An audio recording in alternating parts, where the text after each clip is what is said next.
Hello everyone and welcome to the Toyota RAV4 Hybrid, today lent out to me by a very good friend of mine. I'm in the 2019 model, the first year of this fifth generation for this radically redesigned RAV4, but the differences between the 2019 and 2020 model year. So I want to bring up what those differences are between the two model years, address them in this video, and talk about this car. This is somehow my first experience with this new Toyota RAV4. It just never showed up in my press fleet, which is a real shame, but I am here today to tell you about this hybrid in the LE, the base level trim. So let's get this review going, where at the end of the video I'll place the RAV4 in my ranking system to see how it compares against other compact crossovers as well as other hybrid compact crossovers as well, and bring up the three main pros and the three main cons of what I want to talk about with this car. A quick little backstory to start off with: this generation is the fifth version of the RAV4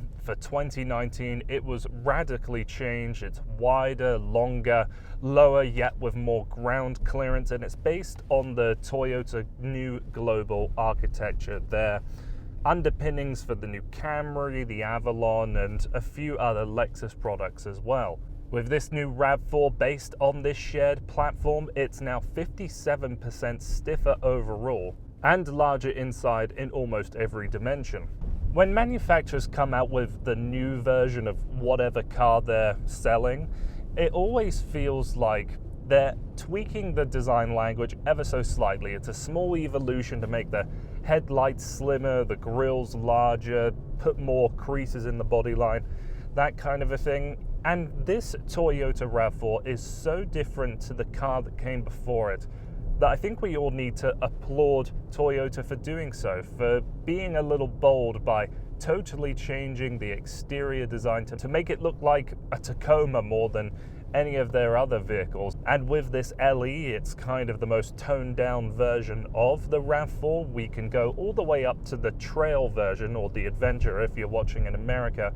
And for the 2020 model year, one of the additions is a TRD off-road model for the RAV4, which doesn't look too more aggressive over the Trail version, but it is going to come with more TRD specific components, of which you couldn't find in any other RAV4s. On that note, I think the most significant difference between 2020 and 2019 model years is, instead of Apple CarPlay only being standard with the 7-inch and 8-inch touchscreens, you can now get Apple CarPlay and Android Auto integration. So what are we driving today? Here I have the Hybrid LE, its most basic configuration. It's a 219 combined horsepower system with a 2.5 litre naturally aspirated 4-cylinder engine, and then two electric motors, one that lives on the rear axle. With that rear motor, it's what grants this Toyota RAV4 in hybrid specification with standard all-wheel drive. If you go for the regular gas-only model, that's a 203 horsepower, 2.5 litre naturally aspirated 4-cylinder.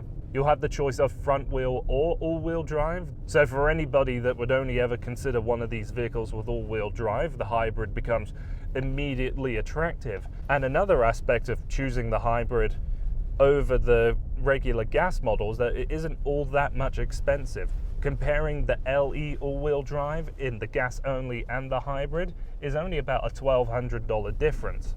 I'm going to put the fuel economy numbers for the hybrid on screen right now, but if you go to the description, you'll see the difference of the comparable LE all-wheel drive and the gas-only model, where the pure EV range isn't really the thing you talk about. If you want to go into a pure electric drive, the car will signify when it's in EV driving, but you can try and lock in an EV mode to keep it in that electric drive as long as you possibly can by hitting this button down below. It likes to do its own thing whenever you're going at whatever speed. It's hard to engage by pressing this button, but when you are driving about slowly throughout town, and this is where the system is most likely to engage, it's amazing just being able to drive away in silence. You can certainly hear the difference between electric driving mode and when you're on power with this engine, but in the past where I've had the Toyota hybrid experience with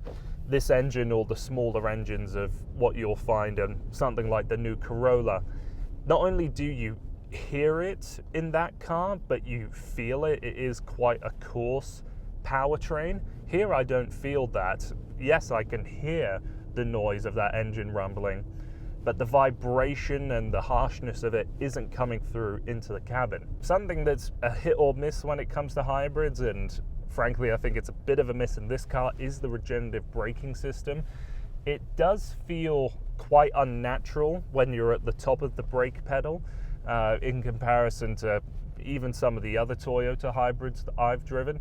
Hardly the end of the world. I don't think anybody that's picking up one of these vehicles is going to find it much of a problem. And in situations such as today, where there's quite a bit of snow and ice on the roads, what I notice with an electrically assisted all-wheel drive system, sometimes that back end can step out a little bit if you're a little too aggressive with the throttle. Other aspects of driving, I like that the steering is on the heavier side. It doesn't feel totally disconnected to the wheels, even though I don't really have much communication with them.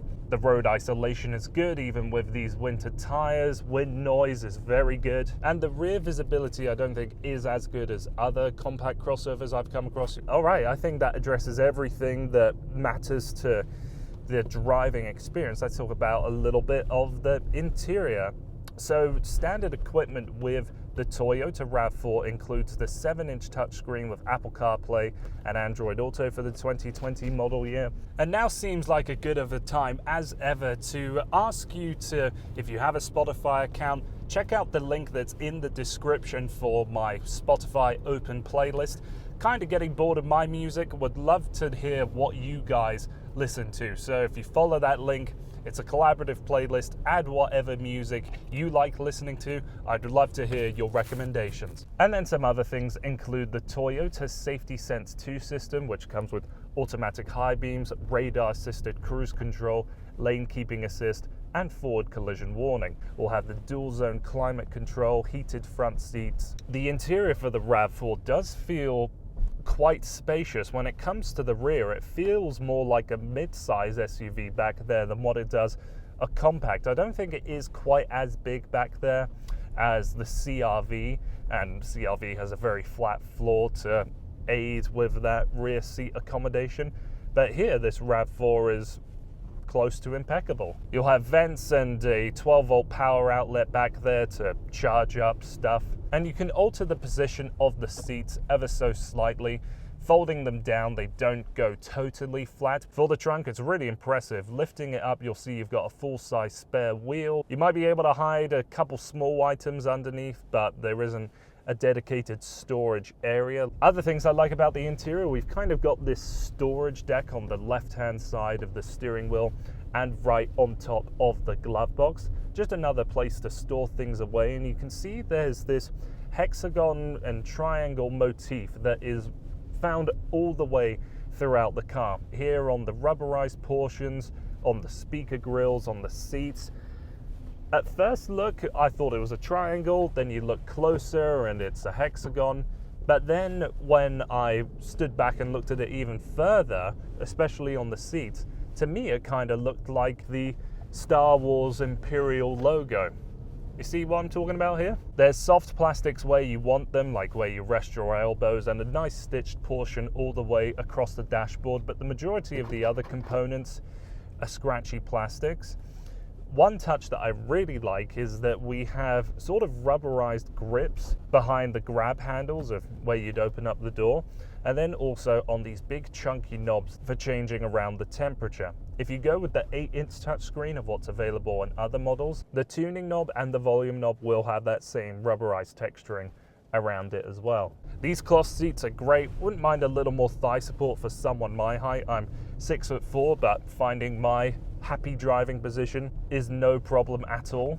Living in the spoiled lifestyle that I do, testing out so many new vehicles that come with so much tech, I don't feel like I'm missing out on anything here, except for one feature. I really don't like this neoprene plastic steering wheel.